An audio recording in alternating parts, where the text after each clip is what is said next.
There are three parts to the qua.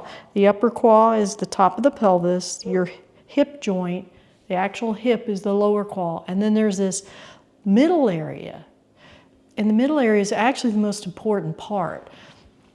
And the middle area is the part that's expressing down and back. And so it's soft, and it creates that catcher's mitt right here. And as we create that catcher's mitt right in the middle here, we don't bring the upper and the lower closer together. So that's the conundrum, that's the challenge, is that the qua opens. So when I talk about releasing into the qua, I'm talking about the hip joint releases down to the earth, and it's not a pushing down, it's a literal releasing. And when that releases, just like your body, when we release, we have an upward rising. The upper part of the qua opens up, and the middle part becomes soft and relaxed. It's like a part of the body you think, wait, how can it have so much quality there? But it does. And so the more you'll play with it, and the first step is just learning the openness, the distance between the lower qua and the upper qua. And that distance increases the more I weight shift. So my weight shift is my cue. So as I weight shift, I release the lower qua and it opens. Do you see that? Give me a nod, y'all. You didn't see it? You didn't see it. I get a little closer. All right, so I'm neutral here, and the camera angle is really bizarre, but as I weight shift over to this side, I'm releasing into the lower qua. Okay, and you see how that opens. And then what happens, just by a natural byproduct of that, the middle part of my qua is soft. As opposed to what happens when we weight shift and we let weight, now it's compressing. That's not what we want, but that's what everybody does. That's what we do when we walk all the time. That joint's compressing. That's why in some stage of our lives, our hip starts to deteriorate. We open it. The more we weight shift, the more I'm releasing the lower part. The rest of it takes care of itself. And this part is nice and soft. So when somebody presses on me, I can just receive it into there. It's not open, close.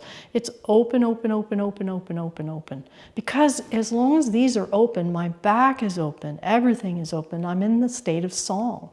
Closing is compressing. That disrupts the state of song.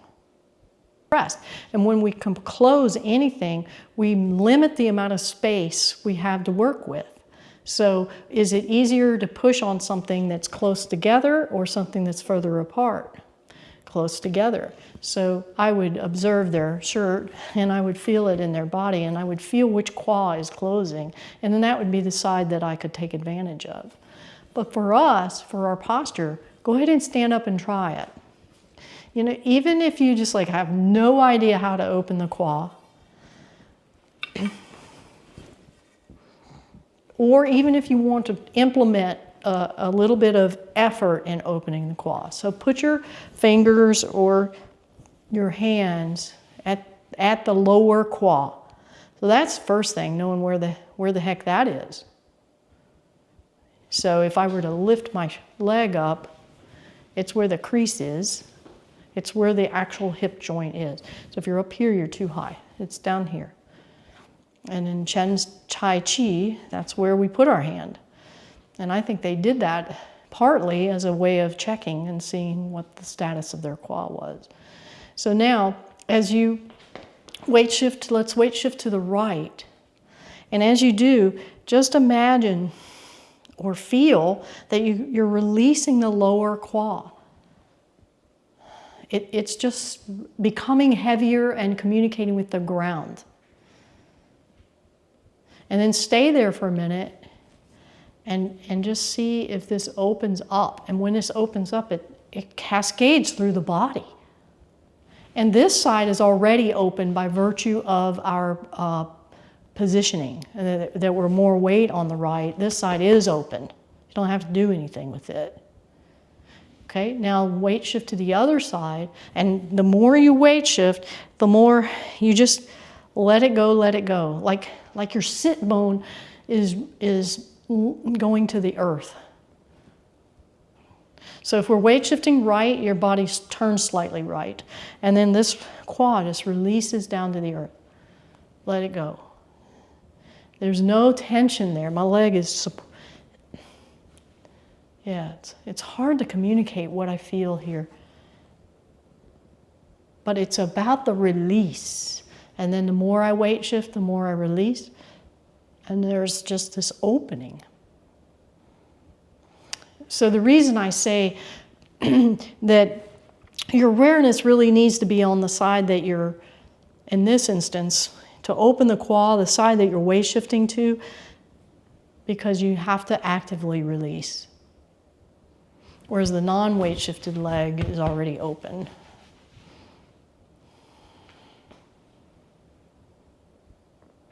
And that keeps our pelvic trim. Because if I didn't do that, this side would close and I'd be tilted. Because it closes, I would be either too much this way or likely this way. But because I drop that quad as I come over, it keeps the pelvic trim. And it's super comfortable. So your like homework assignment, as you go through your day, is just to feel like you can let go of the lower part of your quad and pour that weight into your sit bones. Yeah, see, I can see it in your postures when you're doing it. It just opens up everything. Remember that visual of the steel ball in the glass vase. Well, and let's assume that the glass vase won't break. The glass vase is half full of water. I take that steel ball and I release it into the water. The steel ball releasing into the water down to the bottom is you're releasing the quad. The water then displaces up, and that's what you should be feeling. The release down creates a natural rising up. And your whole body will go, oh my gosh, you will feel it. And the cue is our weight shift. Yeah. So I release here, and I can sense over here, and now I'm in balance. And it'll also keep you from twisting. If this can't remain open if we twist, I don't think.